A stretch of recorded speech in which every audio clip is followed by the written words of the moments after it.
సోదరులారా సోదరీల్లారా పప్పు రుచి తెడ్డుకేం తెలుసు అంటారు. తప్పు. ఒక కుండలో ఉండే పప్పు గొప్పదా? 10 కుండల్లో తిరిగే 10 కూరల్లో తిరిగే తెడ్డు గొప్పదా? తెడ్డే గొప్పది. అలాగే మన రాజు గారు కూడా ఒక పార్టీ అని కాక అనేక పార్టీల్లో అనేక రుచులు చూసినటువంటి వారు. అబ్బాయి అన్నం పెట్టారా బాబు? నేను విప్లవ పార్టీలోంచి ఈ పార్టీలోకి ఎందుకు వచ్చాను? విప్లవ పార్టీలో విప్లవం లేదు, వంకాయలు లేవు, తెల్లవాళ్ళు ఆడిపోసుకోవడం తప్ప. ఈ దేశంలో దరిద్రం ఎందుకుంది? తెల్లవాడు పరిపాలిస్తున్నాడు గనక. వర్షాలు ఎందుకు పట్టం లేదు? తెల్లవాడు పరిపాలిస్తున్నాడు గనక. వరదలు ఎందుకు వస్తున్నాయి? తెల్లవాడు పరిపాలిస్తున్నాడు గనక. మా మున్సబ్ గారి అమ్మాయికి మగపిల్లాడు ఎందుకు పుట్టలేదు? తెల్లవాడు పరిపాలిస్తున్నాడు గనక. ఇదండి వలస. తెల్లవాళ్ళు ఏం చేశారు? రోడ్లు వేశారు, రైళ్లు వేశారు, వంతెనలు వేశారు. విప్లవకారులు మేము ఏం చేశాం? అవన్నీ పడగొట్టించాం. దానివల్ల ఏమొచ్చింది? జనానికి చిప్ప చేతికి వచ్చింది. విప్లవం అంటే విప్లవం అంటూ ముందుకు దూకాం.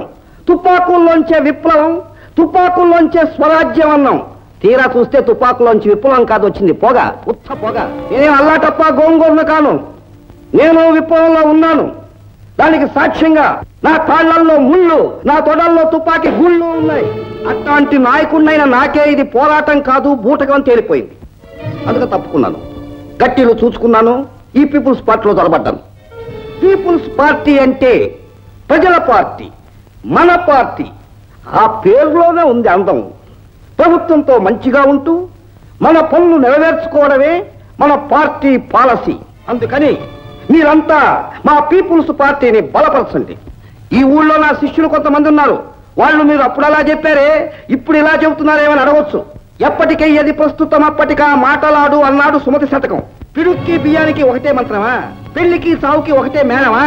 అందువల్ల నేను వాళ్ళకు చెప్పేది ఏమిటంటే, ముందుగా ముందుగోడ మీద కూర్చోకుండా పరిస్థితులను బట్టి ఎటు పడితే అటు దూకాలి, దూకండి అని.